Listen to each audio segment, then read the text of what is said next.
तो दूसरा जो एमएमए बनी थी वो किसकी पैदावार थी? जो तो मौलाना फजल मुतद्दा मजलिस अमल जिसको मुल्ला मिलिट्री अलायंस कहा गया था, और उस वक्त मौलाना साहब जो है वो किसकी, वो अफगानिस्तान की या पाकिस्तान की खुद मुख्तारी की जंग लड़ रहे थे। मामला ये इक़्तिदार के लिए। अब छोड़ उधर पिछली बातों पे आगे चलते हैं। आप ये कहना चाहते हैं मौलाना साहब अपनी कीमत बढ़ा रहे हैं? देखिए, इस तरह की बात हमें इल्जाम नहीं लगाना चाहिए था। कीमत आपने दे दी है, ये उन्होंने ले लिए हैं पैसे। देखिए वो एक जीरक से, मैंने उनकी जो बात है हम तो उससे बात कर सकते हैं, किसी के ऊपर इतना बड़ा इल्जाम बैठ के हम नहीं लगा सकते, हमारे पास प्रूफ नहीं है।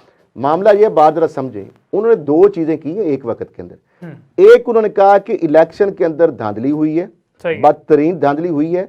इलेक्शन कमीशन ऑफ पाकिस्तान जो एस्टेब्लिशमेंट की कठपुतली है, ठीक है, और उसने किरदार अदा किया है। अफगान नेशनल को जिताया गया है, सोए हुए को जगाया गया है, पैसे चले हैं, मैसिव रिगिंग हुई है। लेकिन साथ उन्होंने एक बड़ी बरीक और एहसास किस्म की, हमारी जो नजरियाती एहसास है उस पर हमला करने की कोशिश की है। उन्होंने ये कहा है कि अगर ये मैंडेट सही है और उसके मुताबिक, तो जाहिर बात है अभी तक तो जो नतायज है उसमें तो पीटीआई आगे जा रही है, कौमी असम्बली में भी और पंजाब में भी ऑलमोस्ट कम है, लेकिन अच्छी खासी उसने ली है।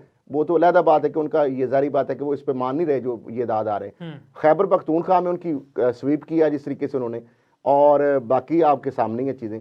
अब मामला ये है कि वो ये कहते हैं कि इनको जो वोट मिला है, और ये 9 मई वाले जो वोट जिनको मिला है, इसका मतलब ये है कि 9 मई के जो विक्टिम है, यानी ये पार्टी विक्टिम है ना, 9 मई की पीटीआई की विक्टिम है ना, कि यानी हमलावर या ये जो पीटीआई की पार्टी है, ये लोग जो हैं ये गद्दार हैं। एक तरफ तो उन्होंने ये कहा कि या तो ये अगर इलेक्शन का साथ देखें, मिला के किस तरह उन्होंने पड़ा, उन्होंने एक दुराए में खड़ा कर दिया हमारी रियासत पूरी को।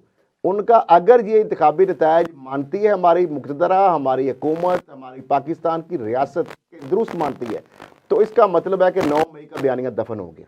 सही बात है। और अगर देखिए, और ये इस तरह के लोगों के अंदर एक स्पून फीडिंग फिर वो कर रहे हैं ना।